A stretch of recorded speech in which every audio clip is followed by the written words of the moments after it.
If you are just joining us, this is the Good Morning Abuja, 90 Channel 5, the Unity Station. This time we want to discuss what concerns us. When I mean us, I mean women. We are discussing postpartum depression in women, and we have a psychotherapist in the house in the person of Naomi Shaibu. Good morning. Good morning. Thank you so much for coming. Thank you for having me. Thank you. And you are looking gorgeous. Thank you. Thank you. Thank you. All right, when people hear postpartum depression, they'll be wondering this big word. So for a lay person that is watching, what does it mean? So when we talk about postpartum, it means when you hear post, something after After something. Yeah. So postpartum means after pregnancy, after delivery. Okay. Yes. Now depression after delivery. That's Okay. the layman's definition or explanation of the big word. So postpartum depression is unlike baby blues. Whoa. Baby blues, every or most women experience baby blues when they are pregnant, where you feel the highs and the lows of pregnancy. There are days you just see a pregnant woman crying. There are days that she just wakes up and she wants to eat her neighbor's soup because she's moody. She's moody. All those are baby blues. You can't say at that point that she has postpartum depression. Okay. But postpartum depression comes after she gives birth to that baby. Everybody expects that, oh, children are a gift from God. Every woman should be happy to have babies. But it usually isn't the case in a lot of women. A lot of women are depressed after giving birth to babies because the trauma usually after giving birth leaves a lingering effect on them. Okay. And most times, medical practitioners don't even bother about that phase of their lives. Even the women don't even know that they have it. So you can see a woman that just gave birth, she's just sitting there looking at the baby and she's crying. She's not eating well. She's just looking very dull. At that point, you can say she's sad. So and then you visit her, you're like, why are you sad? You should be happy. You have a baby, So that's what postpartum depression actually in layman's language looks like. Okay, so how can the women, identify the symptoms, and at what point should they seek professional help? So the symptoms of postpartum depression, first of all, is moodiness. Naturally, she's supposed to be happy, and she's just there. And loss of appetite, like I said, mood swings. She just gets erratic. She just flares up, or she's just numb. You can't get her to laugh. You can't get her to be excited about the things she used to be excited about. And many times, the husbands will expect that, oh, this is a good thing for us. We should be happy. Yes. And she's just. And the excitement will just be one-sided. Just one-sided. And then another thing that symptom that shows is that they usually lose weight because, of course, they're not eating, they're not lactating properly, and all of that. Then they don't sleep well. And a lot of times, yes, it can look like, oh, it's the baby that is taking a lot of their time, their attention, they are not sleeping well and all that. But she should be able to say, okay, this is the reason why I don't sleep. But sometimes they're just awake, the baby is sleeping, they're not sleeping. It's not the baby. So these are some of the symptoms of postpartum. So at what point should they seek professional help? The moment they realize within themselves that they are not themselves. Because I always say one of the most important things about us as human beings is knowing yourself. A lot of people do not know themselves, and that's why we have a lot of issues in marriages, we have a lot of issues in relationship, in families, in society, because you do not know yourself. So somebody will tell you this is who you are, and then you try to be that person. And then you realize that is not who you are. And that is not who you you just are. live with it. You just live with it. Wow. So most people live and die without really exploring who they are. So it's important for women to know who they are and be comfortable with who they are. A lot of times people will say, oh, you are hot-tempered. That is who you are. Not minding the reason or finding out the reason why you are hot-tempered. You are hot-tempered. So even if you are temperamental, you are irritable, that is your nature, focus on the strengths that you have and the weaknesses that you have. Build the beautiful part of you. Don't focus on, oh, I'm angry. Okay, that's how God made me. Please leave me alone. That's how I am. I am who I am, and then you become numb. Focus on the strength. I'm beautiful. I can give this. I am creative. I can do a lot of things. So women should look more on themselves, know themselves, understand themselves. What makes me tick? What makes me happy? What drives me? If I know what makes me happy, when unhappiness comes, I know I'm not happy. This is not me. So most women, society has made us into a pattern. It has carved out a space for us, and we have to fit Who into they that want space. us to be. Who they want us to be. Not minding who we want to be. Exactly. So find yourself, know yourself. The moment depression sets in, you know, hey, this is not me. I'm not okay. And another thing is seek help. Don't keep quiet. We are so fond of saying, let's pray about it. We are spiritualizing and religionalizing everything. What you don't understand, we either condemn or we spiritualize.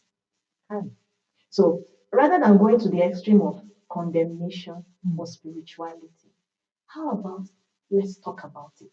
Let's normalize this thing. Let's make it a topic for conversation. Let's be realistic. Let's be real. And one other thing a lot of people have done to women is the moment a woman gets married, everybody cuts off. Her circle of friends change. So she doesn't have that excitement to go out, to vibe with anybody because all her friends have left her. Oh, madam, you are married now. And the name madam comes. Exactly. So she has to fit into that box that society has created for her because once you're married, your single friends should leave you. No. Draw closer to her. She's alone.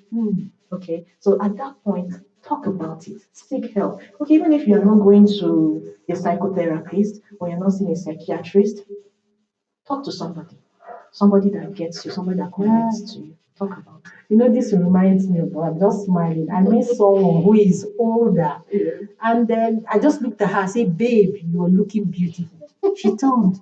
I said, did you call me babe?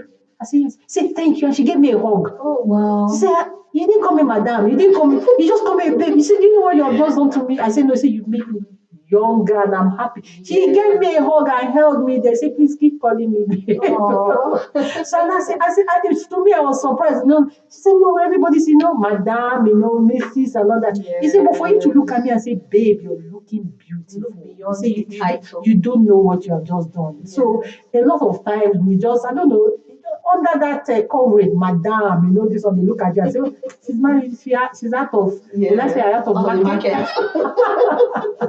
Let's look at treatment options. What are the treatment options? So depression, before it gets to the point where drugs are being used to treat, first of all, use lifestyle modifications. Okay. Everything in life, I believe, has a cure. In fact, there is a cure for everything. If there is no cure, it's because it has not been found yet. So look at what can I do, what can she do, what can be done, what can you do to make your life bounce back to what it used to be. I always say during my counseling and therapy sessions that the authentic you was who you were when you were a child. That's when nobody hindered you. You could dream to become anything. When the freedom was just there. Find that person again. So the first thing you want to do, or she needs to do as a new mom, as a woman, is to reach out, like we have said, talk about it. Try to get enough sleep. The baby is there. Look, I tell new moms, I said, if you died when giving birth to that baby will survive. Honestly. The moment that baby will survive. Yeah. The moment that placenta was cut, it cut off everything that has to do with you being connected to that child. All right, we'll go on a break. This is interesting. And I'm sure a lot of women will be saying yes. And I'm sure a lot of women that are going through depression are interested to know how they will get out of this depression. Yes, we've been talking about postpartum depression in women. All right, we'll be right back after this break. Please don't go anywhere. Welcome back. She's still in the house. So let's learn more. Now, way out. So we're talking about treatment options. So getting a lot of sleep. Sleep cures so many ailments. Because first of all, your mind needs to rest. Need to settle. Every time she's thinking about the new baby, she's thinking about the big baby, as the husband. What has he eaten? Has the baby eaten? And if you notice, every time a woman gives birth to a baby, everybody is concentrated on the baby. On the baby. Nobody tells her how well she did, how good she looks, despite the swellings now on her face, and they say, your nose big. Oh. They tell her things like that. Make Your leg is swelling, rather than praise her, make her feel like she did something great. We always bring them down. Would I say is common here in this part of the world? It's common everywhere. It's actually. But I noticed that I don't know whether the whites there's a way. The moment they come to the hospital, I watched a video. The moment the man came to the hospital, hugged the baby, kissed the baby, took the baby away from the bed, kept the baby somewhere, went and held the wife, hugged the wife, and slept there with the wife. That's because I saw it and I said, look, this is just healing. beautiful. That is healing. He's healing. That is healing. He's healing. Yes. But how many men will do it here? Our African men need reorientation. Our African men, I was with the head of an NGO and I told him, I said, look, there's so much going on about women and children, NGOs doing things for women. Have you people ever thought about doing anything for men? Because the more we focus on children and women, the men are still left the way they are. So they break these women and it makes our work look like we're not working. Yeah. So let's fix men because a lot of men are broken too. Most men don't feel it is masculine to hug a woman because they tell them don't hug, don't cry, don't show emotions, So when she has given birth, it's just like you just say, okay, like an animal. Really, animal gives, oh, you're giving birth, well done. That's your job. It's your duty. Wow. But if a man could, and I encourage hospitals that even allow men into the ward to see what the woman. You are only seeing, you are not feeling. Yes. But it changes the. Some will just start crying. You say crying, some faint. Some faint there. You have to start reviving them and helping the wife too at the same time. Because it's something that is out of this world. It's just divine. That's seen a human being push out another human being. So I think women should get more sleep, they should eat well. Forget about the baby once in a while. Okay, let's look at the risk in not taking treatment or not recognizing recognizing the depression when it comes. What are the risks? So postpartum depression lasts up to 12 months to a year. 12 months to 18 months, sorry. Up until when the baby does his or her first birthday. And she has this relief. If you notice, if you've had babies before, maybe your baby takes the first step, you have that, you can walk, carry yourself. And when the baby is saying, carry me and stretching, you can walk. We don't. Because I've been carrying you. I carried you for 9 months. I carried you for another 1 year or 8 months for you to walk. That is the point where you get that relief of freedom. The depression loosens up a bit. Wow. At that point, you've been carrying this thing for 12 months. Right. But when a woman does not seek help, she internalizes it and it could lead to clinical depression. Okay. Whereby she cannot get out of bed, you have to do things for her, she has to start taking medication, her BP goes up, a lot of other things now add to depression that was there before. Anxiety comes in, panic attacks, she can't breathe, she goes into a place, she's losing breath. And then people will say she got asthma from after giving birth to a baby. It wasn't asthma, it was depression. Wow. Now, how does it affect relationship? I know definitely it will affect relationship. Yes. Briefly, how does it affect the relationship? So postpartum depression affects everybody around, just like depression and every mental illness affects the loved ones. The thing now is for loved ones to understand that this person is going through a phase. Okay. And that's where awareness comes in. Now, relationships in marriages, let me start from marriages, tend to wither fizzle off. And that's where you can see men going to the bar to get their therapy. You call it therapy? Of course, it's their And where therapy. would the women go for their therapy? They are always at home, still saddled with the responsibility. And that's why you hear a lot of women say, I gave him my best years. Wow. Wow. So rather than being stuck in a longless marriage, marriage is hard work. You need to put in the work. Don't escape it. A lot of our men run away from the work. You find that there's women that are in church going for prayers. It's women that are calling pastors to help them. It's women that are finding psychotherapists to come and help their marriages. Where are the men? Wow. Where are the men? Thank you so much. Thank you. Where are the men? The women need help. She has said the depression, they need help. It will affect relationships, not just relationship with the husband, family, even with the baby. Yes, of course. And she needs to be in a very good state of mind for her to be able to take care of that baby. Thank you so much. So please, we are saying to all women, take care of yourself. Take care of yourself.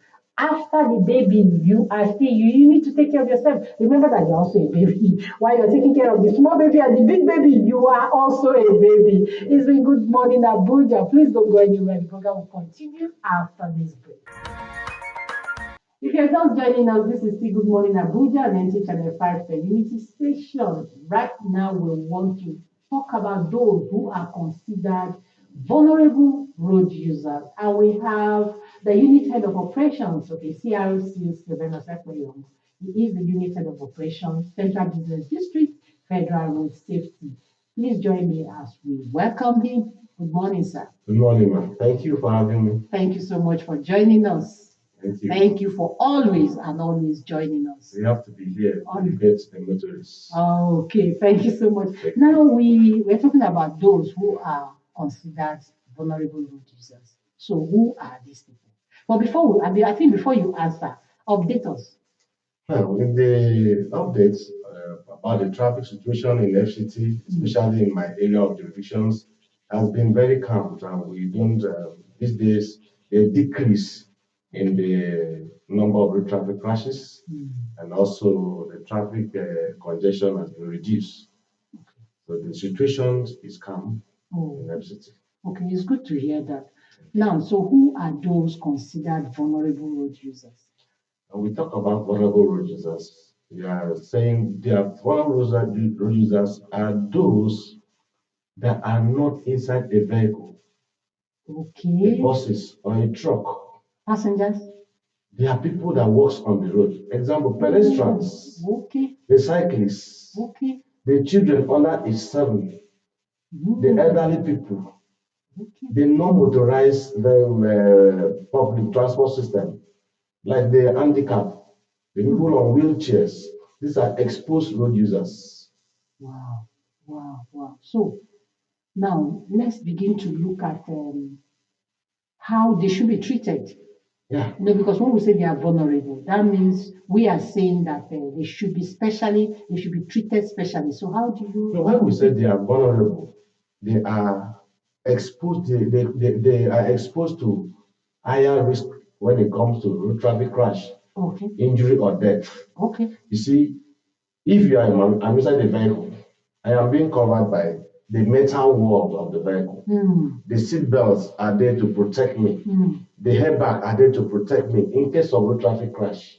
But these people have nothing to expose them, to protect them. They are exposed to higher risk, higher dangers of road traffic crashes. So that is why they are called vulnerable.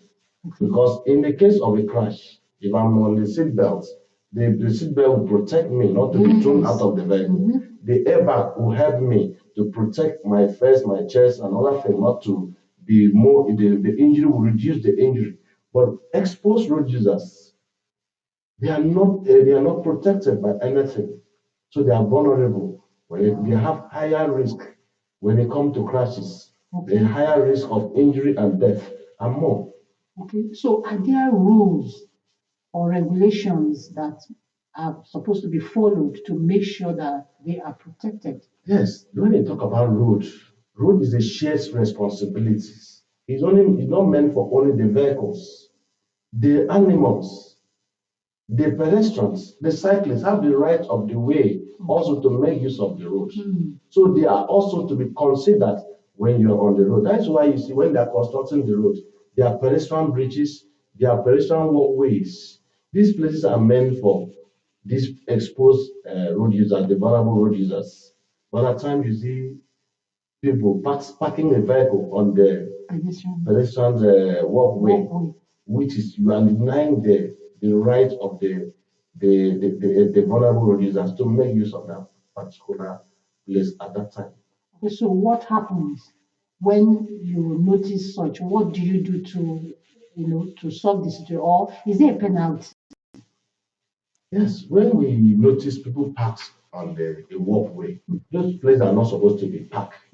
When we are there, we advise you, please move your vehicle from this place.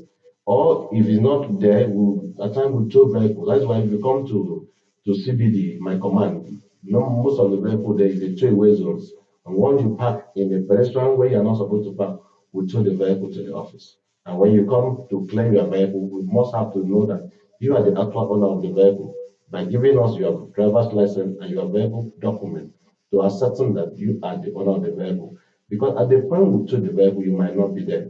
So anybody can come to claim the vehicle. Okay. So we will not release the vehicle to anybody until we find out we are certain that the vehicle belongs to you by having your driver's license and also the document of the vehicle to show you are the owner of the vehicle. Then we'll book you for road obstructions. Okay, is it the same penalty for someone who drives on the walkway? Because I've seen drivers suddenly you're on the walkway and you just turn and you just see a car coming and you're wondering why is this person? That is route violations. You are not supposed to drive on the walkway. It's not your route, so it's a route violation. But when we arrest you, we book you for route violations. Okay. And once we book you for route violations, when it comes to the route violation, will give you dangerous driving. Because at that moment you are driving on the walkway, the exposed road users might not see you. Maybe the person is backing you, and you might not see, and you hit the person and died at the spot. So what do you mean? Because you are now, then you call it dangerous driving because you are now endangering the life of other road users. Okay. Okay. Another thing I noticed is trucks. Suddenly, especially those big trucks, or maybe they are parked somewhere, maybe because they are spoiled, and they are just left there. The sign, no sign to even indicate that there is a danger zone or something. So what happens when you see something? When we see something, we tow it. If you come to my command right now, you see so many trucks parked. We tow them, not that we will arrest them. When we saw them parked on the road, because when you cause obstructions, and once there is no sign to show, it's dangerous. It's because very, very little vehicle can run into it and cause a lot of crash. So instead of we allowing something to happen, we use our tow truck to tow the vehicle off the road to clear the traffic. Okay. In all these things, do you also have, because we're looking at those who are considered vulnerable road users. Do you have any sensitization program to say, especially for what we call them, the drivers, to say, look, there are people that you need to consider? Is there any sensitization program you do? Yes. In FRSC, all we do is more of public educations. Public campaign. We do public enlightenment campaign. We go to mosques, we go to churches, we go to motor parks, we go to even schools. And we even have the FRS has come out with a policy that if you are what we call the road traffic transportation system, where you have a driver, you have to have a safety manager, you have to have the driver and the fleet vehicle. If you have a fleet vehicle, we register you under the program we call RTSSS. Okay. So we go out to do public campaign to educate drivers on the use of the roads, proper use of the roads. And also we guide them on the laws that guide the use of the roads and where you are supposed to drive and where you are not supposed to drive. Like I said, road is a shared responsibility. You don't think that you have the right of the way, only you. That is why when if you get to some junctions or schools or churches or maybe hospital, there are pedestrians, zebra crossing. That zebra crossing is meant for the pedestrian to also have the right of way to cross the road. But some people don't obey, some drivers. So we educate them that when you get to such a place, and once the pedestrian step onto the zebra crossing, he has the right of the way. You have to stop for him to move. Okay. We'll go on a break and we'll come back.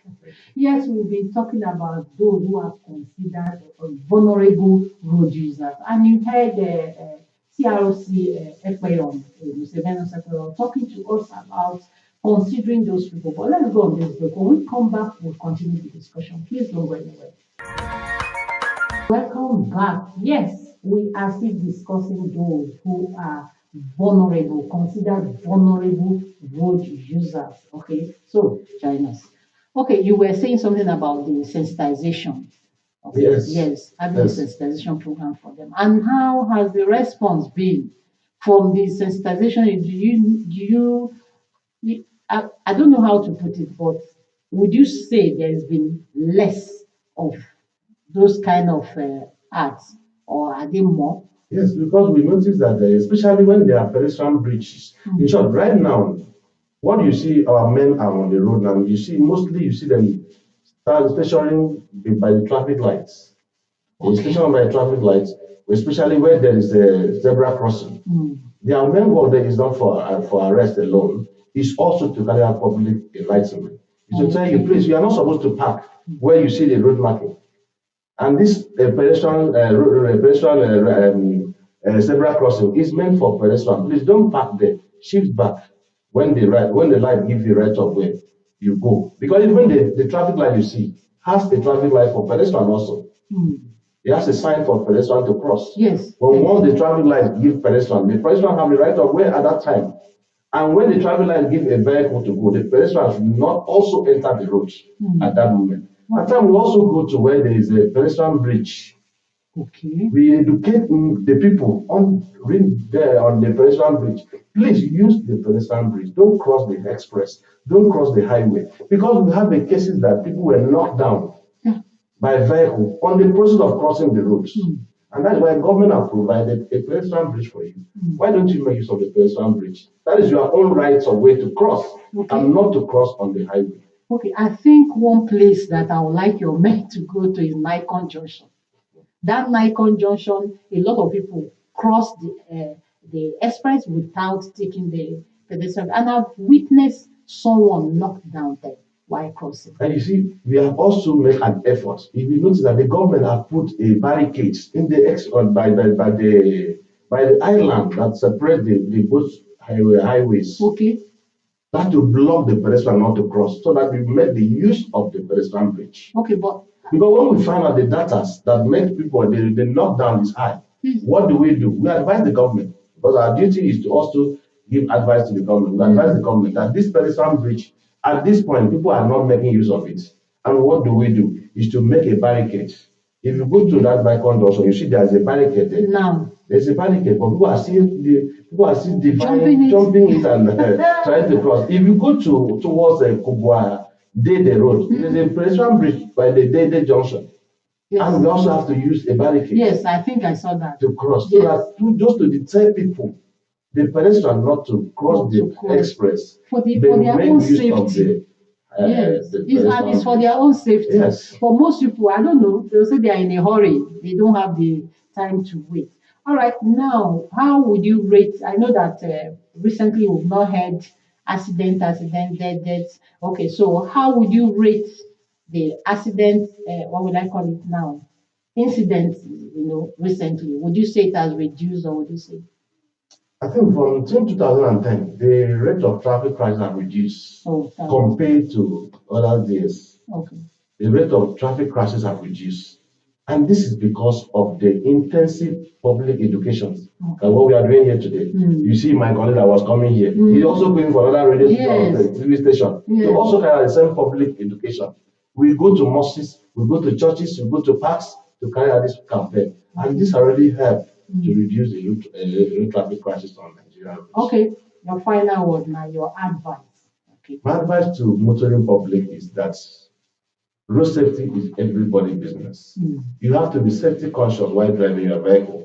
And for you to move your vehicle from point A to B, make sure the vehicle is in good conditions. You don't just move your vehicle when it's bad. Check your tire now, the rain are here. Check your wiper, the blades, are they okay? Check your AC cooling systems and the heater, are they working? If they are good, please make use of it. And if you're driving around at the rental here, yesterday when we were going home, there was heavy rain. We saw very vehicle park well inside the gutter. So it is because they do not see. Why must you drive when you are not seeing? Please, if the rain is high for you, you cannot see. We advise you park. Be patient and wait. When the rain subsides, you proceed than to go and park in the gutter. Okay. Oh, thank you so much. Thank you. Thank you for this appeal. And the essence of the appeal is for safety, for us, for the road users, for those who are considered vulnerable. He has told us those who are considered vulnerable. So please, when you're on the road, consider other road users. And remember that your life is important, it's precious to the road safety. They want to make sure Nigeria. that you get to Nigeria, that's it, like you said, to make sure that you get home to your loved ones where you left. Thank you so much, sir. Thank you, ma'am. The program is still Good Morning Abuja. Let's join our Dekule Gold in this musical that entitles Party No Dey Stop. Obelizer.